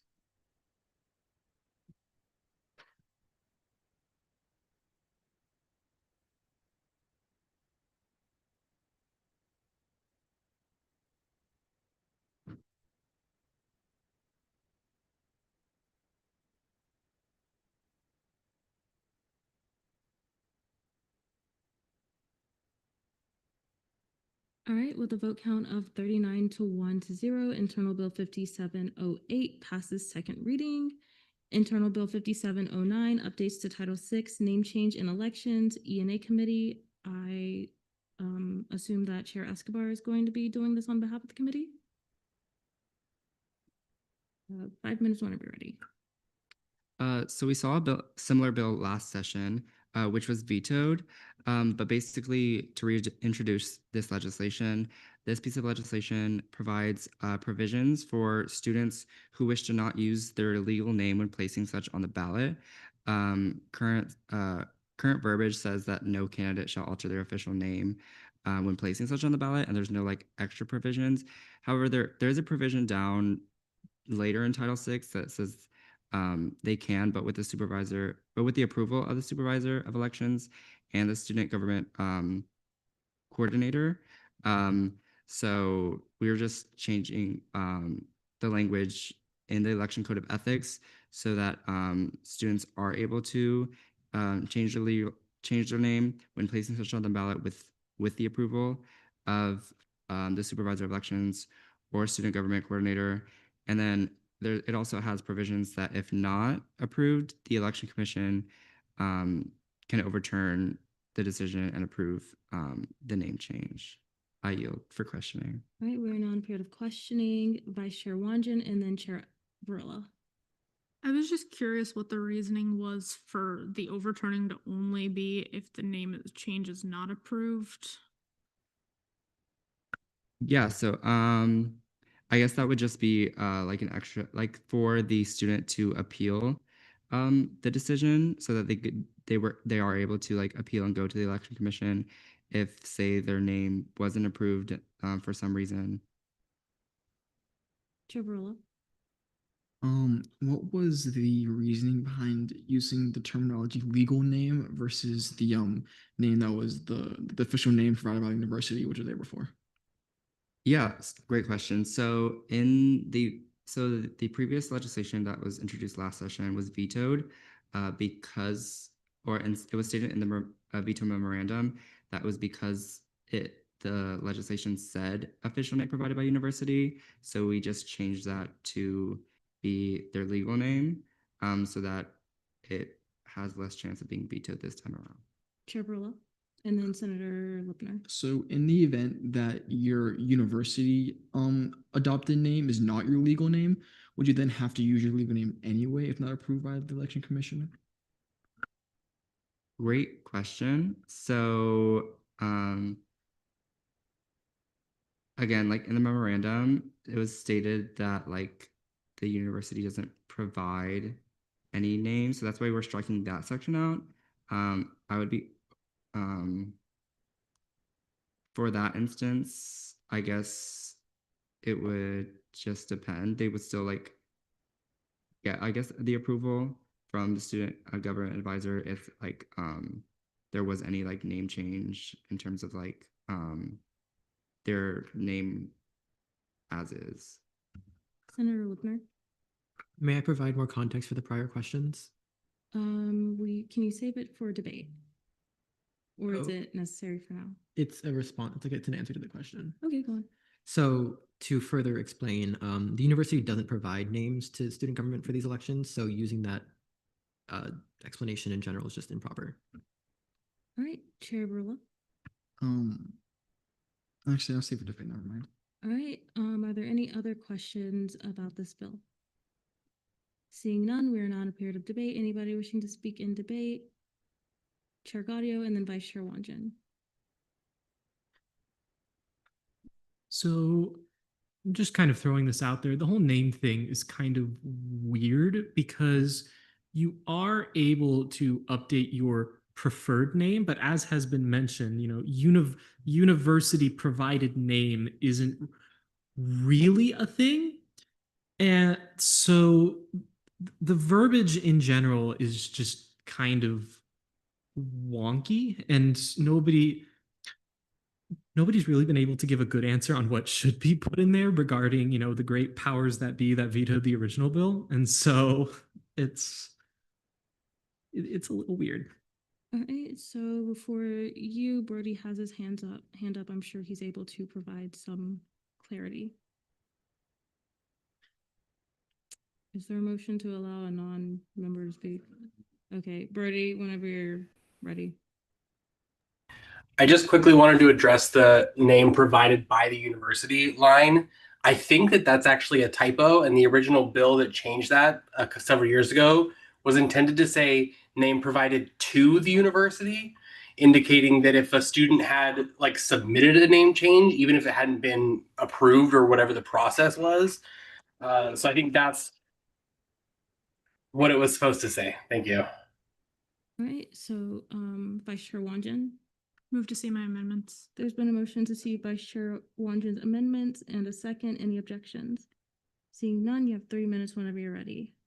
Just making it clear that the written appeal can be submitted to the EC since it's supposed to be an appellate route. That way it's clear to students reading this that if it's rejected, they don't just have to sit and wait for EC to maybe overturn it. All right, we are not, do you yield? Okay, perfect. We're now in a period of questioning. Are there any questions? Seeing none, we're now in a period of debate. Is there any debate on this? Senator Banesh and then Chair Varela. Motion to approve by general consent. There's been a motion to approve this amendment by general consent and a second. Are there any objections? Seeing none, Vice Chair Wanjan's amendment is approved by general consent. We are still in debate. Chair Varela. Motion to see my amendment. There's been a motion to see Chair Varela's amendment, and there's been a second. Any objections? Seeing none, you have 3 minutes. Yeah, so I guess to put to bed all this terminology issue, I just went to the University Registrar's official name change page. And what they say is to change the legal name maintained on the student's official UCF record. Like that, I guess to me, says to me that that's what they say is your name, according to the university, just the whatever on the UCF record. So it just seems proper to call it, you must use your UCF record name unless others so allowed. So you get my time. All right. We are now in a period of questioning. Pro Temp Hamid and then Vice Chair Wanjan. Would you fix the tier 2 violation to change it from legal to official name on UCF record? Yes, where is that on the bill? Was that It is Yeah, on the bill. Okay, yeah, I'll change that. 6.2. Vice Chair Wanjan. May I direct a question to Brody? You may. Brody, is this language something that is not going to get vetoed? I would recommend it citing where you pulled that language from within the whereas clauses, so there's context given for that. The answer to your question is I don't know. I don't have a good sense of what would or wouldn't be vetoed in regards to this. Yeah. All right. Senator Fawcett. With the terminology, just to provide context, Terry is not my legal name, but they have it on my UCF record as Terry and Teresa. So I think by, that clause, I think would be acceptable, just to answer that question. All right, perfect. Pro Temp Hamid. Will you see my amendment as a friendly? I will. All right, are there any other questions? Seeing none, we are now in a period of debate. Is there any debate on these amendments? Vice Chair Wanjan. Procedural thing, Pro Temp Hamid, you deleted the word, not struck it through.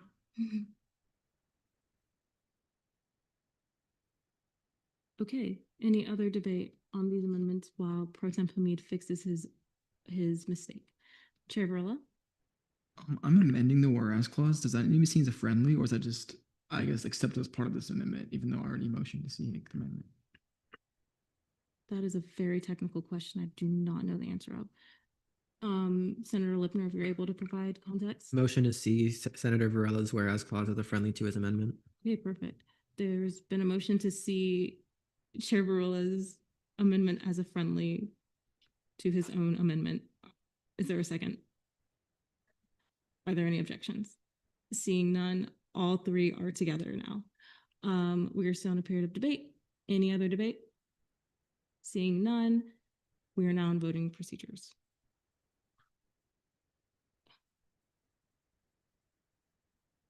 We will be in voting procedures when he finishes his amendment.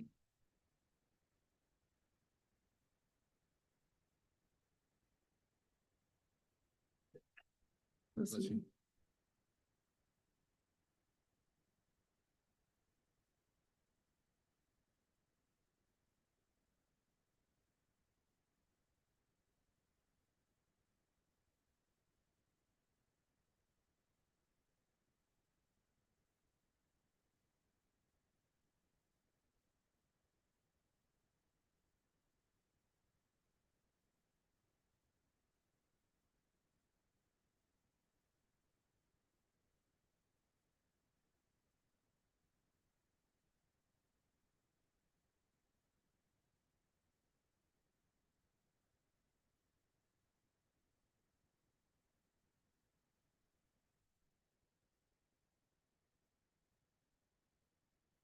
All right, with a vote count of 31 to 0 to 1, these amendments pass favorably. Senator Lipner. Motion to revote on those amendments as the amendments were not done when the voting procedures started. There's been a motion to revote on 3 amendments, and there's been a second. Are there any objections? Seeing none, we will revote on those 3 amendments that Chair Varela put on the floor.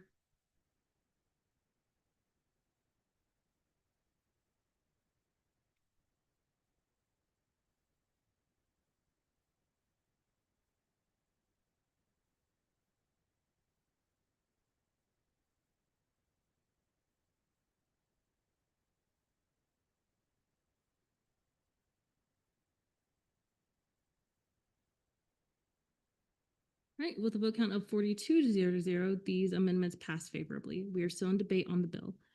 Pro Tem Hamid. Will you see my amendment as a technical? I would just move in the semicolon.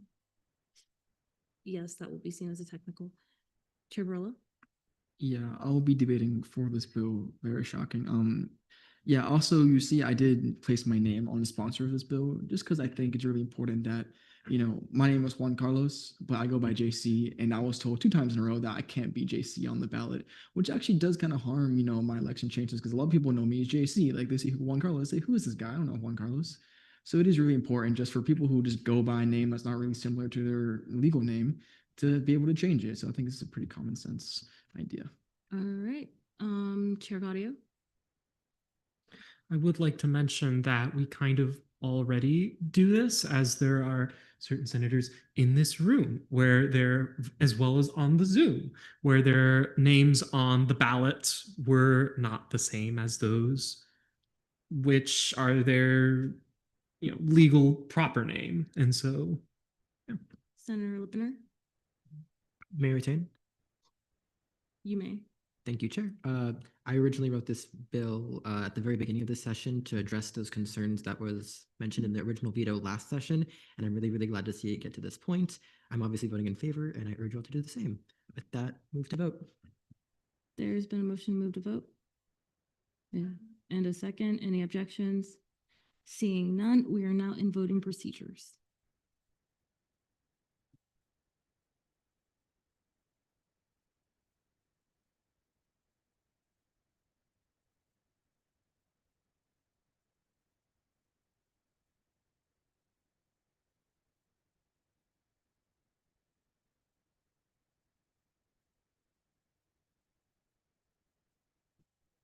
Okay, with a vote count of 42 to 0, Internal Bill 5709 passes second reading.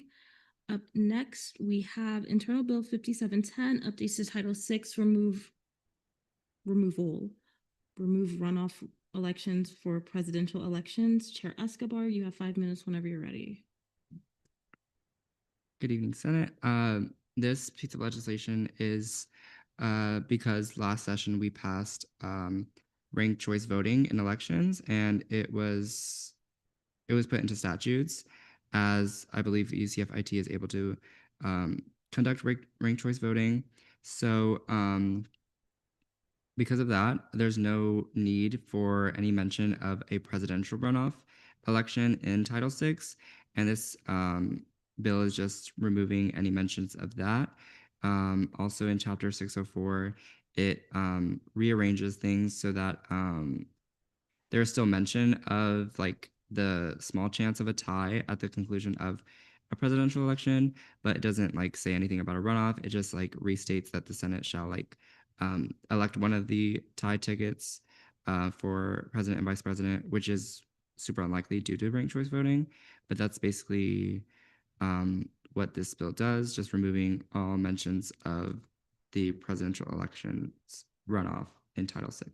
I yield my time for questioning. All right, we are now in a period of questioning. Are there any questions?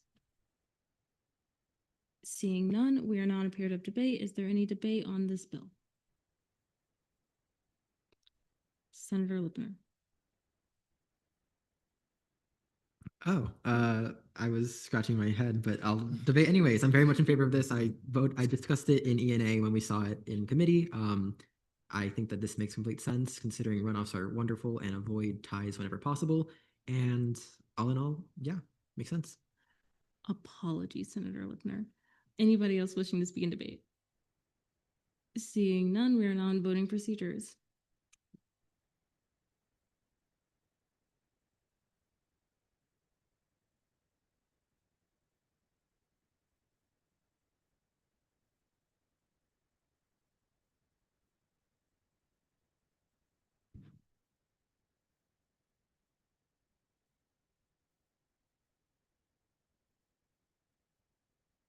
All right, with a vote count of 40 to 0, Internal Bill 5710 passes second reading.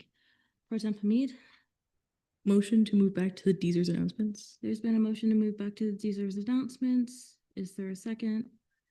It's been there's been a second. Any objections? Seeing none, announcements from the Deezer Capinos. All right, can everyone hear me okay? Yes. Fantastic.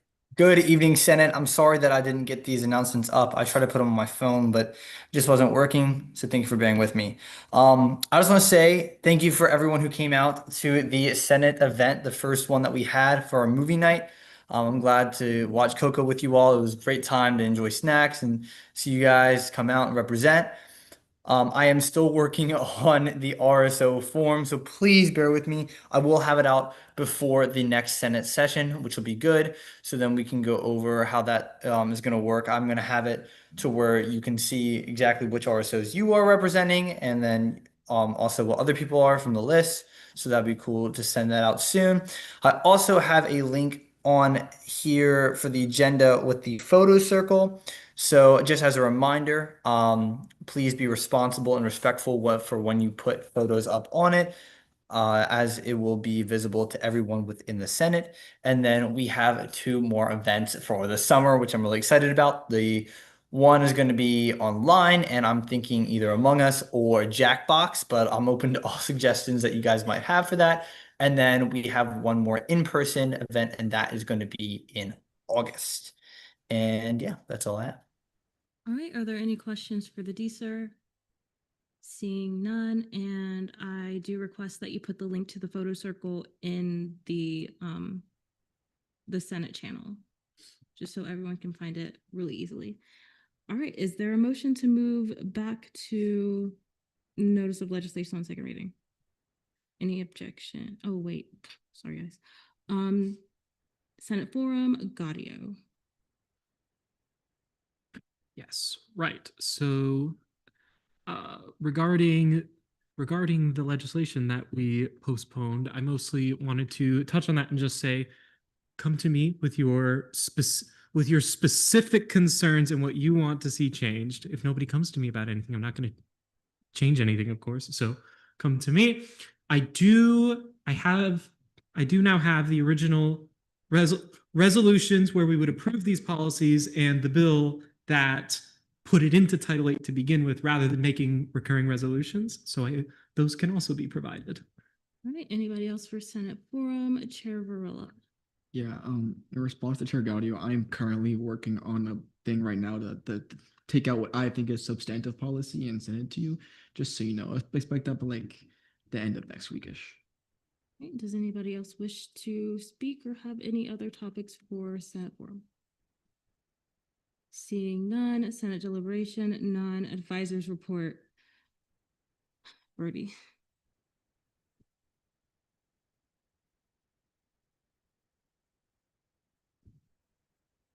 Brody.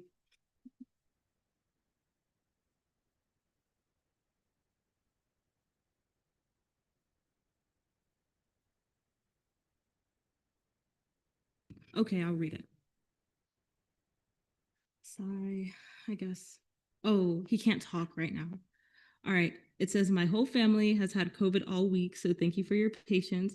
I will be back in office as soon as I'm able to, and submit your time. And you know what? On his behalf, I'll do senator shout outs and I'll get to go first. Yeah. Okay. So I'll shout out myself. I have horrible vocal fry right now. It's the only thing I've been focused on this entire meeting.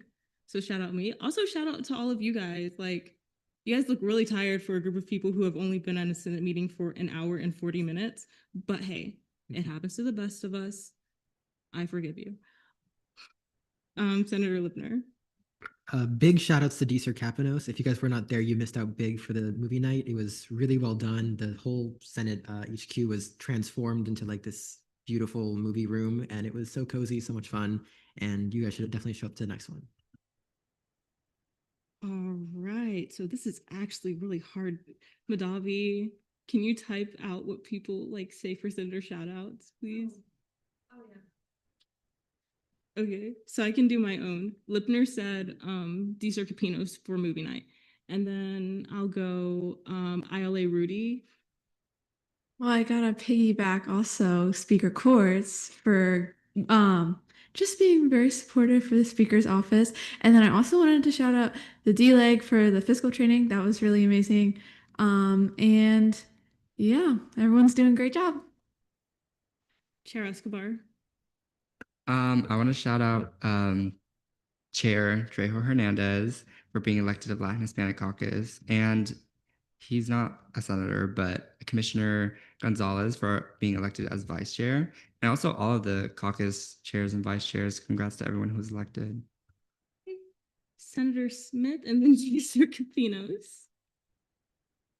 I wanted to shout out everyone who put legislation forward today. I think it is incredibly brave and it's something that's hard to do. So yeah, everyone did great. Deezer Capinos. I want to shout out D-Leg Kaufman for the fiscal workshop. It was awesome. I'm glad that I could attend. And I also just want to shout out all leadership, including chairs, vice chairs, and Senate leadership. I just want to say thank you guys for putting our best interest in minds and, keeping up with everything and this cross-branch collaboration. Hopefully it takes us really far going to fall and spring semesters. Okay, Chair Barola and then Chair Gaudio. Shout out to Chair Escobar. I'm going to miss him so much as ENA chair. I'm actually so sad. I'm actually crying in the inside, but I don't cry in real life though, so it's okay. Well, inside I'm crying a lot, but I'm going to miss him so much. He was such a great chair and so sad. Hopefully he might be chair at the end of spring. You never know, but I'll be praying on his return. Chair Gaudio. I love my committee, guys. I can never not talk about my committee and how great they are. Of course, special thanks to my vice chair for always being amazing. LGBTQ caucus, are you kidding me? Chair Banesh, Vice Chair Altuna? What? That is an incredible duo right there. And all of the caucuses in general. Rip Chair Escobar. And Senator Lipner. Very special shout out to all the caucus leadership in general, but especially a huge shout out to new Chair Mello, who is the first chair to my knowledge who is not a senator. Huge, very exciting. Senator Green. Yeah. Once again, shout out to the LGBTQ caucus. Banesh was my chair last year and I served as vice chair. And we did a lot of great stuff. Oh my God, L. Okay. No, I know they'll do great. And I'm very glad of all people. Altuna's the one replacing me. Like, I know y'all do great this year. So I'm super excited.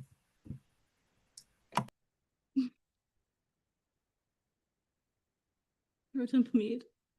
I'm gonna crash out. Kirsten kept, oh my God, Senate President Courts kept lowering my hand on the Zoom. So I'm not gonna shout out her. I'm gonna shout out my deputies. First of all, Deezer Capinos, amazing movie night. I'm so glad. It came out really well. And thank you guys for all coming. And then shout out to D-Leg Kaufman. Oh my God, amazing workshop, guys. My deputies always be doing such great things. And I'm gonna shout out everyone else in the speaker's office except for Kirsten, because she Senate President Courts. Except for Senate President Courts, because she kept lowering my hand. So shout out to Sergeant at Arms, shout out to the ILA, shout out to the ELA. Oh my God, such amazing work that I see you guys do. Shout out to all of leadership, except for one person. And you know what? Shout out to everyone else. And also shout out to Madavi. Oh my God, amazing work. Always greatly appreciated. This is her second to last meeting, by the way, guys. So we have to appreciate her time with us. Senator Fawcett. So I want to shout out everyone who came out to the movie night. I'm always looking for fun things to watch. So thank you to those of you who, after we were done with Coco, introduced me to K-pop Demon Hunters. I did go home and finish watching it and I absolutely loved it. So thank you for introducing me to something new. All right, Vice Chair Chow and then Chair Escobar, Deezer Capinos. 2 special shout outs. One to Chair Escobar, RIP, staying strong in my heart always. But also to Senate President Courts, because I got a special drink that was definitely Coca-Cola, and I really did appreciate it. I consumed it all in the LJR meeting when I was sitting there. Thank you. Big shout out to ENA. I will miss my committee, but also stay afterwards for our picture because I'll be uploading it to our new photo circle. All right. And then Deezer Capinos. I have two shout outs. I just want to say shout out Chair Escobar for being there for me and, being the chair of ENA. No one does it like you do, so we will miss you very dearly. So thank you for being with us and we wish you the best. And I also would like to shout out Madavi because she was a big help and big support in setting up the movie night. And I don't think that it would have been the event that it was without her help. So thank you, Madavi. Started clapping. It was me. Any other senator shout outs? Chair Hernandez. Rest in peace, Chair Escobar. Almost rest in peace, Madavi. Rip, my man. D-Leg Kaufman. I want to shout out Wanjin Madavi, Pro Tem Hamid, and Speaker Courts and Brody for also helping with the setting up of the workshop. I know there was a few getting up to the speakers actually working, and I want to shout out everyone that did show up to the workshop and sat through the first 15 minutes of trying to get it to work. And while I was just rambling into the mic trying to see if it was working. So appreciate y'all. Yeah. I'll do one more. I will shout out Pro Temp Hamid because I rise above the rest. And also because I asked him Team Conrad or Team Jeremiah and he picked Conrad. Our D-Leg, on the other hand, he picked Team Jeremiah. So if you watch The Summer I Turned Pretty, Senator Lipner. I think you just entered the question, but who? Who? What? Oh, The Summer I Turned Pretty. Yeah, it's on Prime. You should watch it. Anyway, any other senator shout outs? Seeing none, Madavi. All right, guys, let's talk about the movie night because Deezer Capinos, that was beautiful. It did not look like the student government office, but an actual movie theater. So you did an amazing job. You were very resourceful. I want to give a huge shout out to you. You did great. And on another note, I just realized that this is my second last meeting and I'm gonna miss you all so much. Come see me at MSC, okay? Whenever you get time. Yes. All right, any questions from Madavi? Seeing none, miscellaneous business dismissals, none, resignations. I hereby resign Ibrahim Nassim from GAP, and I hereby resign Ibrahim Nassim and Kushi Chauhan from the APIA caucus, Rose Rodriguez from Women's Caucus, and Rose Rodriguez from Latin Hispanic Caucus. Appointments, none. Who made this? Hamid's glamorously goated garment grading. Oh no, that was good. That was a good one. Ooh. Oh, wait. What?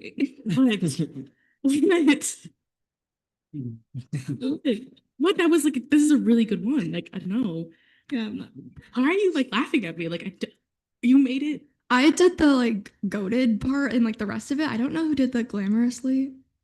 Oh, so this is a okay, so this is a collaboration piece. An unknown collaboration, yeah. Okay.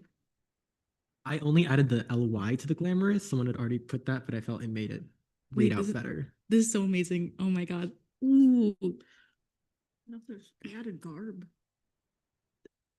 9.9. Like this is really good. I'll give it a 9.9. Okay, honorable mention. I'm gonna shout out for honorable mention everyone except Senate President Courts because you know what? I don't rise above. I do not rise above. Okay, third place. Ooh, okay. I'm gonna give third place tied between Madavi and the Sergeant at Arms. Both of you guys have great outfits on today. Okay, but give us a twirl if you guys are comfortable. Okay, second, I'm gonna give it to Vice Chair Wanjin. I think you're serving today. Okay, first place, Chair Escobar. I was looking at your fit today in Gap and I was like, oh my god, wait, you're like serving so hard. And then like I see the blazer. Oh, serve. Okay, that is my rating for today. Thank you guys for serving. Next week, guys, it's gonna be H, which is a really big deal because my last name starts with H. So This is like really exciting. I think I'm catching a lot of strays.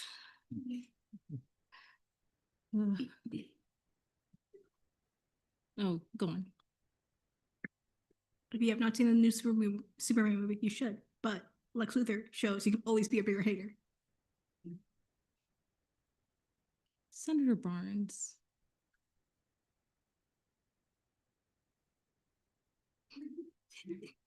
No, I do that. How do we end the meeting? Motion to adjourn. Yay. There's been a motion to adjourn this meeting pending. There's been a motion to adjourn this meeting pending final roll call. Guys, I gotta have fun. Is there a second? Seconded. There's been a motion to adjourn and a second. Are there any objections? True objections, Chow. Seeing none, Chair Gaudio.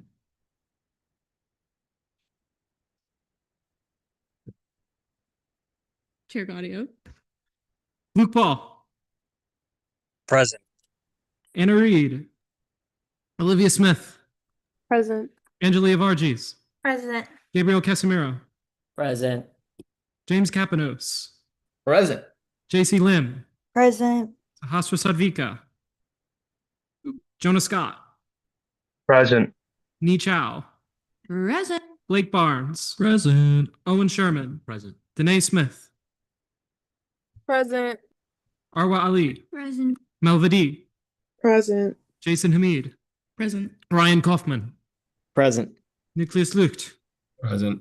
Jordan Metellus. Kai Prohl. Present. Peter Rocasa. Present. Samuel Rose. Present. Grace Rudy. Present. Daisy Trejo Hernandez. Terry Fawcett. Present. Nathan Rickett. Present. I am here. Kushi Chauhan. Present. Bobby Escobar. Present. Ibrahim Nassim. Present. Rose Rodriguez. Katrina Wanjan. Present. Ella Weiderberg. Present. Corson Green. Present. Diana Wynn. Present. Anthony Bonaventure. Present. Veronica Perez. Present. Halima Alcura. El Banesh. Present. Jocelyn Candeloro. Present. Kirsten Courts. Present. Victoria Jones. Present. Angelique Leon. Abby Matthews. Present. Isabella McRae. Spurthi Nursamadeva. Present. Cameron Renda. Present. Mariah Simmons. Present. Mila Tudorescu. Wasn't. Juan Varela. Present. Julia Zivin. Present. Jordan Lipner. Present. Please don't ever say present like that again. 47 out of 54. I didn't hear what you heard, but I hereby adjourn this meeting at 7:56 p.m. Wait, who said present weirdly? Was it you? Yeah. Who said present weirdly?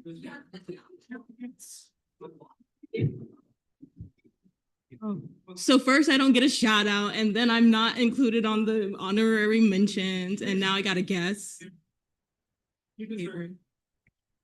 I'm turning off the Zoom, guys. Just letting